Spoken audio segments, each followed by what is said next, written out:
I think if you asked me that question, I would say I would expect between 0 to 1. Okay. But I think it's something you need to still prepare for. It's definitely on the radar.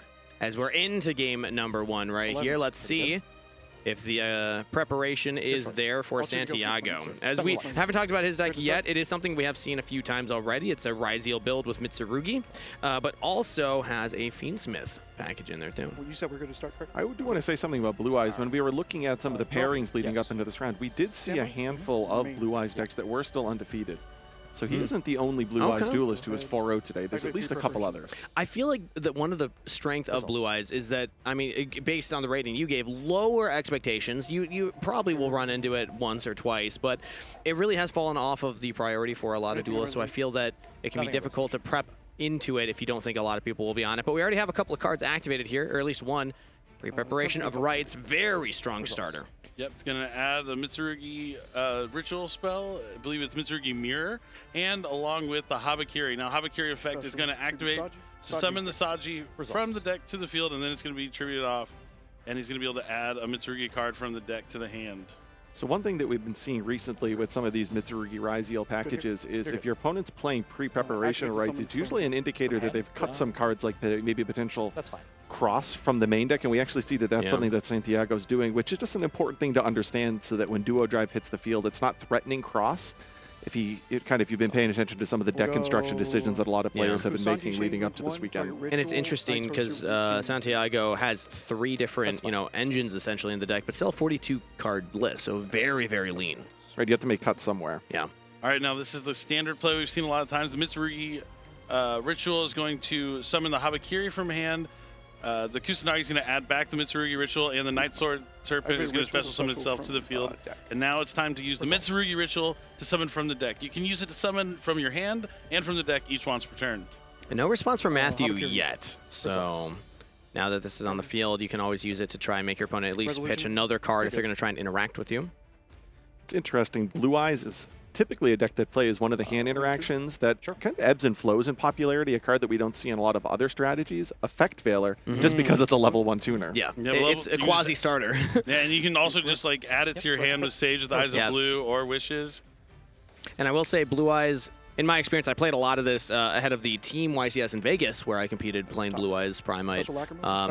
It's much better going first. It can be difficult going second unless you have something like a Drill Beam in your opener, in which case you actually can try and play through a lot of stuff.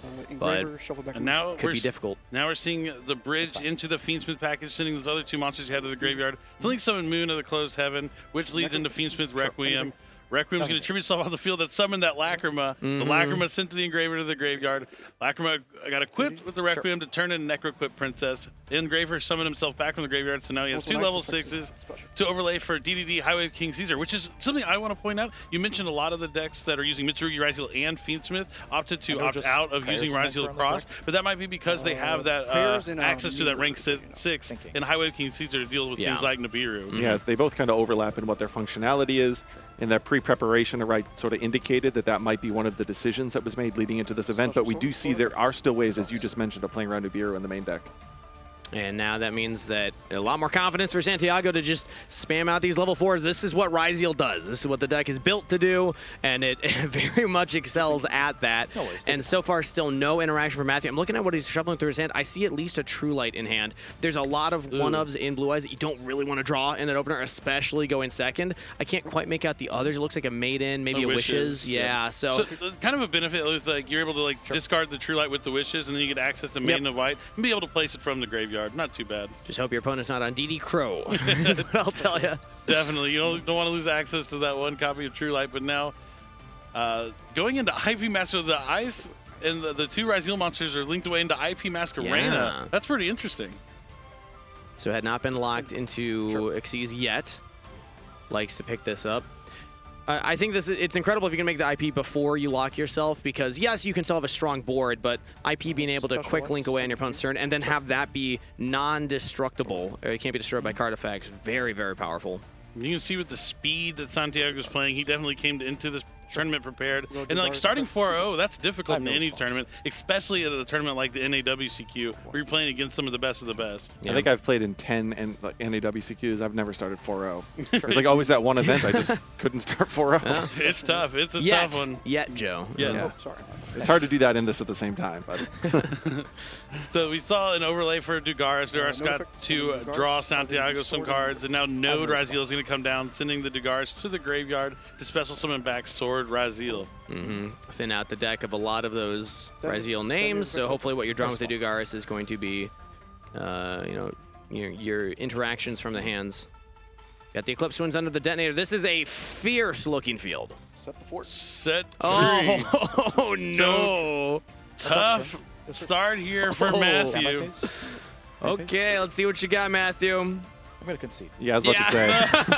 He's going to go to the concede phase. As Asala would say, he's out there doing his best, but Asala would say, I think this is the right play here. Yeah. I think the best play is to not let your opponent know what you're on. That is so many pieces of interaction. The IP, the 2 DDD Wave, High King Caesar negates, the detonator with the Eclipse was like everything that they could ask for with Mitsurugi on top of it. Yeah. But it's cool to watch the deck in action because we've seen a lot of Mitsurugi Raziel throughout the tournaments. I mean, Charlie just won YCS Province with Mitsurugi Raziel, really putting a target on that deck's back and making it very popular for sure. But it's not often that we see the Fiendsmith cards also incorporated, and we got to really see the different dynamic it has. Still an incredible field when you're going first, but a little bit different than what we're usually used to seeing. And if you're going to play the Fiendsmith cards, you have to make a lot of concessions in the extra deck. We still are limited to those 15 cards, and the moment that you're playing the Raziel package, which requires all of those level 4s, well, rank 4s, plus you're already playing the Fiendsmith package, and you're incorporating the Mitsurugi cards, which require cards like King of the Feral Imps, which may not be in your traditional Raziel decks. That really puts a lot of strain if you want to incorporate the Fiendsmith cards. And if you look over Santiago's deck list, there are some cards that you would really expect seeing in Fiendsmith decks that are just missing. And I will say right now, the fact that, yes, Matthew loses game 1, Santiago doesn't know what Matthew's playing, and now Matthew knows when you have the Fiendsmith engine in with that Raziel, you're probably cutting things like the Gallant Granite to search Nibiru, some of these like really nice consistency or just like convenient rank 4 Xyz monsters, just because you need space for the Moon of the Close Heaven, for the Requiem, for the DDD, for the NAWCQ Princess. That's a lot of extra space. So actually, Matthew is going into this with a lot of information gathered for what Santiago is playing. Yeah, he might even be able to deduce that there's not stuff like Star Raziel or Raziel Cross, because he didn't even see a duo drive, but he still got to all the pieces that he needed to go first. But it's pretty still not knowing if your opponent's playing there. You're able to side deck like generically, like you're probably going to be going second. So there's definitely be cards in your deck that when you go first or second, it's not as great. So you can kind of generically side, but it's still smart to concede and not reveal your strategy quite just yet. And again, Blue Eyes, much different deck going first than it is going second. So Matthew should be more advantaged here. But you still need to open well. There's a lot of starters in Blue Eyes, but you are running typically 2 Blue Eyes White Dragons, the Mausoleum of White, the True Light Trap card, which if you're going first and you draw it, isn't the worst, but like still, these are cards that you would rather not draw in your opener. For sure. Yeah, you add that with the possibility of drawing multiple copies of Infinite Impermanence, which is inherently a good card, but if you combine that with a hand that has True Light and Mausoleum, all of a sudden you're really reducing the likelihood of having a starter. Yeah, and we're in for game number 2. Santiago up 1-0. Matthew playing from the back foot, but gets to go first. Very slim Blue Eyes deck as well. This is a 40-card build, which typically when you have these cards, you don't want to draw. You feel okay expanding that number just so that you limit the possibility of drawing that. But Matthew confident in the Blue Eyes deck and say, nope, I'm going to play the lean build. And just a set pass. Yeah, Mulcharmy Perilla coming down. It doesn't look like Matthew had any cards to summon from the hand anyway, and he's just going to pass. He does have a Droll and Lockbird in hand. It looks like there was the Mausoleum. I'm trying to really deduce from this angle. But it looks like you're right. Playing, a low count in your deck, 40 cards, the odds of drawing those cards you don't want to draw it really goes up. If you do the math, Harpy's Feather Duster hits, and it's a Solemn Judgment sided. Could have used it there, but it would have been a little foolish. And he just passes back. We have a fair game. We have a fair game on our hands. Another Brillia. Will it be another pass? All right, we have an Ash Blossom and Joy Spring this time. The last turn, we didn't have anything to do. I'll normal summon Sage with Eyes of Blue and nice.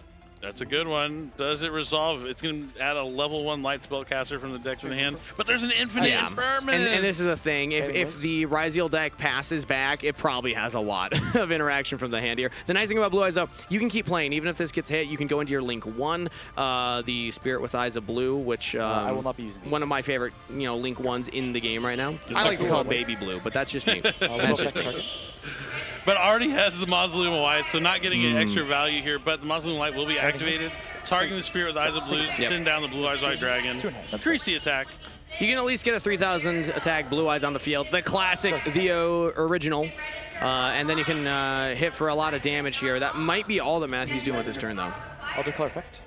Yep, so he's going to use the effect, tributing off the Spirit with Eyes of Blue, bringing back a Blue Eyes White Dragon from the graveyard.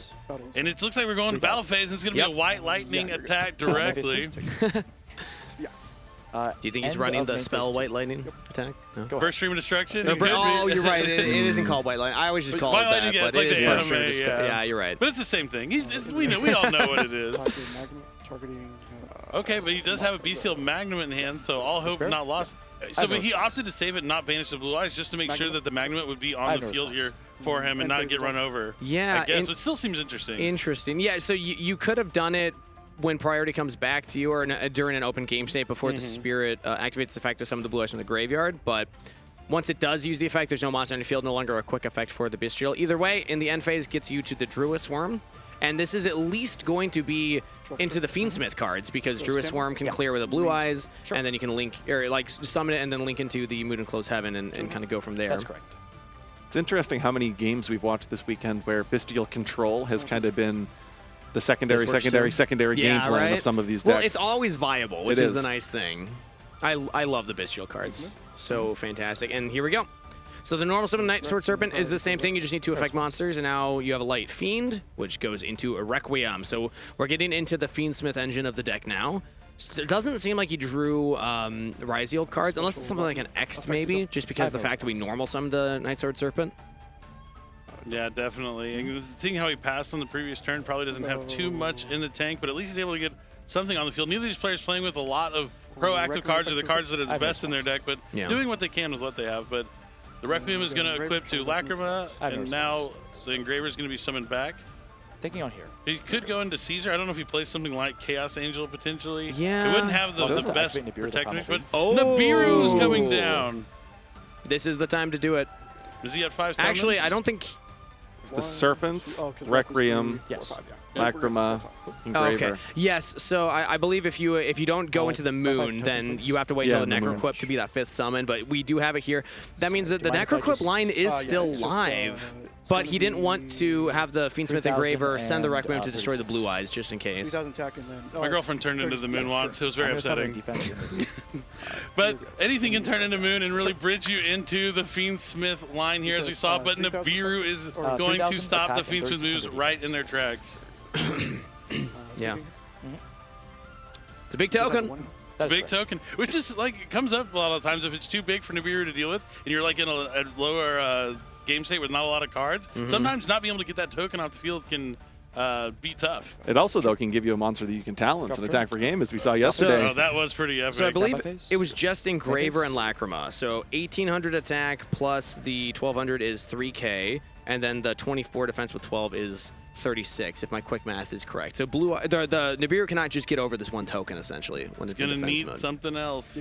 Surprised you didn't put it in attack mode then, so that you could at least crash. Oh, you're right. Plus the Blue Eyes, yeah. Plus the Blue Eyes. You're right. Plus the Blue Eyes. So it's 6,000 attack. My quick math was wrong. Another reminder to always trust the teacher. Thank you, Joe. No problem. Draw phase, standby May phase.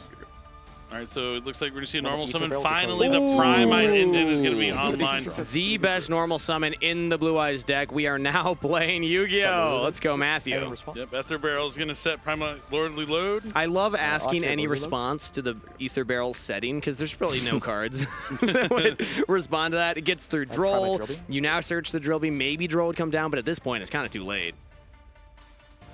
And this is where you want to be. You want to be able to set the Lordly Load so you can have the Drill Beam in hand to be able to use on your turn and then be able to reset it again. Exactly. Yeah, the Blue Eyes deck, or really any deck with the Primites, once they whittle down the resource of the opponent, they can just grind them out through that. Yeah, because it's just the cards just kind of keep returning onto the field, and Primate Dragon Ether Barrel is a level 4 or lower dragon, so you'll be able to link that away into Spirit with Eyes of Blue. We'll go effect. Special. Yes. Gonna try. So we have the Druisworm in hand. We could use it here. Thinking. Sure. The interesting thing is that Lordly Load can still summon a Blue Eyes from the deck then, with the second effect. And then you can still try and play from there. But here we go. I think this is a pretty good time to use it. You're getting rid of one of the threats in the graveyard. That token still being a problem. Yep. And this Nibiru, famously not a dragon, so it would be tough to link it away, depending on the build of the extra deck that Blue Eyes has. A lot of Blue Eyes players have moved past things like the Lina into Serene into Access Code kind of climb. I'll have to go to the battle. It's instances like this where that's super helpful, though. Looks like just going to battle to clear out the Druisworm, and then the Nibiru is going to be sent to the graveyard. Thanks to Druisworm. Activate Primate Lordly Loads effect. Call Blue Eyes White Dragon. So main phase 2, we're going to be summoning the Blue Eyes White Dragon with Primate Lordly Load. He did give himself the out of eventually going into Anima by putting the Nibiru in that zone, which is something that anytime you're playing level 1 monsters, it's really important to do that with Nibiru token. Drill beam just real quick. Of course. Now, it's important here that he summoned the Blue Eyes White Dragon because in order to activate Primate Drill Beam, he will need to have that normal monster on the field or a Primate monster, which in this case, he's going to guarantee it by holding off on using the Lordly Load until main phase 2. End of the main phase. But, of course, this token can deal with the Blue Eyes White Dragon. Priority for you. And then we'll do anything else. Did no response. he proceeded to end phase? Oh, just keeps the drill beam in hand? Setting the We'll go drill beam, target the... Oh, because he knew he might try and go for it. And since it's in the end, so the end phase, you can use the Lacrima effect in the graveyard, but Requiem, however, is restricted to the main phase. So heads up play here from Matthew. Fantastic play from Matthew right there. I actually could be a game-saving really play. like that. For those of you who played on the formats where Fiendsmith was all over the place in just about every deck, that Requiem interaction was really important because you can utilize the effect more than once because it's only restricted to the summoning. Yeah. Certainly is, and then being able to summon in phase. Wow. Heads up from Matthew, and heads up. Yeah, just excellent plays here. But Mitsurugi Mitsurugi Ritual. I believe there is a Droll and Lockbird in Matthew's hand, if I saw that correctly. I think that's what was there, so maybe you can actually slow this down, but it's not looking great. But how many other cards are in his hand? Well, this might actually just be enough damage on the field, because that token's huge. That was an incredible. He had one of these 2 cards in hand, just needed to draw the other one to be able to get to where he needs to be. Yeah, this is going to be it. 6 game. I'll take it. And then 32 for you. You got it.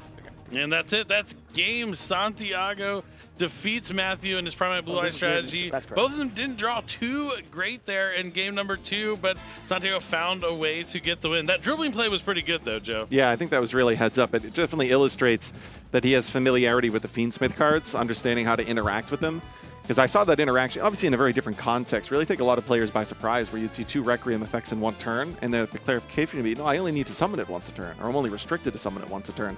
Because I summoned it during your end phase, it actually opens up additional plays. Yeah, that's something that a lot of Raziel players, where Fiendsmith players have utilized in the past a ton. So really cool to see. And now Santiago moving on at 5-0. We haven't seen a lot of Raziel, but they're out there for sure. We're trying to feature all the decks that we're going to see. We know in the top cut it's going to be a lot of Malice, a lot of Raziel, but at least this one's a little bit interesting with including the Fiendsmith cards. And the Fiendsmith cards did a lot of the heavy lifting in both of those games. Yeah, I think it's a bit of a surprise to see that. I think when we look at the percentages at the end of the weekend, the Fiendsmith variations of some of these decks are going to be on the lower end. But it is absolutely still exciting to see that they can be played in cooperation with the Raziel cards. Yeah. Yeah, definitely. And something else that was kind of cool, so he didn't know what he was playing against going second, but sided in like that Harvey's Feather Duster we saw, because that's kind of a pretty safe card you can put in against a lot of decks like currently. That was very funny, though, to see Harvey's Feather Duster. Pass. Yeah. Typically when I see that, I think, oh, you're going to try and clear the back row to start playing the game. But no, was just trying to get rid of that 1-for-1 interaction. And we did see the Blue Eyes start to play, but eventually, if you're delayed enough, yes, you have a grind game, but if you can't get to that true light, which we never saw, it's very hard to grind through. Where was Maiden of White? Never Where was seen. Wishes for Eyes of Blue? We didn't see any of like the best cards Blue Eyes really has to offer. So like, yeah, he was fighting with what he had. He didn't start with like any of the Primite cards in his opening hand. Didn't have access to any of the cool Blue Eyes stuff. It was tough. And that's where the tough thing with Blue Eyes is if your normal summon is stopped, if your Sage or your Ether Barrel effect is stopped on summon, really slows down your options. You still can go into the Link 1 and at least get like a Blue Eyes on the field, but a Blue Eyes alone doesn't do that much as we saw in that match. I mean, it is a incredible engine of destruction that few have faced to live to tell the tale. But, very few, yeah. But by itself nowadays is tough. But we're going to hear from our winner from the round. Jackie's standing by with our round 5 winner. Take it away, Jackie. Thanks so much, casters. And right now I'm with Santiago. You're giggling a little bit. Are you in shock? I was a little nervous coming on because I always wanted to be on stream, so I was a little nervous. I thought I was going to misplay out of it, but I think I played fairly well, and it's just I got a little fortunate by him game 2 breaking, and then game 1 didn't really draw any hand traps, unfortunately. You got the win, 5-0 now. 5-0, yeah. So what was it like being on this stage in front of the crowd? It was cool. Again, I was nervous. It was really, really nervous, so I just I need to play my game, ignore, it's cool to be on here, but I need to ignore that, focus onto the game, try to win the game, because I am undefeated. I need to try to stay undefeated, try to get the top cut tomorrow. I love that. You're like, okay, I'm staying focused. So I gotta ask, what were you thinking when you saw Blue Eyes? Well, so game 1, he didn't show anything. My hand was insane, so I was only really scared of a Charmy, and he didn't have a Charmy, so he just blind conceded. And then game 2, he bricked, he set a card, but I bricked too, so I just feather dusted. And then the moment he summoned Sage, I'm like, okay, I have to imperm. If he has anything else, I probably just lose. But luckily, he didn't. And then it took a couple turns for me to get out of it. But then once I top decked that ritual, it was insane. But I like Blue Eyes. I really do like Blue Eyes. I played the structure deck a lot. I topped with Blue Eyes. I do like the deck. I wish he was able to combo off a little bit more. Okay, and you played Ryzeal, so tell me why that decision? I decided to play Ryzeal Mitsurugi just because I think it's better. I have lines since I'm playing certain cards in the deck to play into the Charmy cards, and I think that's the best way into the Charmy cards. And I'm also just super comfortable with it. Past couple months I got multiple tops with it, so I decided I'm going to stay with comfortability, just play the deck I know and love. Okay, great. And do you have any shout-outs for the people at home? Yes, shout out to my family who's actually watching this right now. Shout out to Jefferson Delaney. I wish you would show up all the time, but you don't. I know you're busy, but I wish you would show up. Shout out to all the 505, everyone from New Mexico, and everyone that showed up today as well. All right, let's hear for Santiago, everybody. Woo! We're going to send it back to our casters.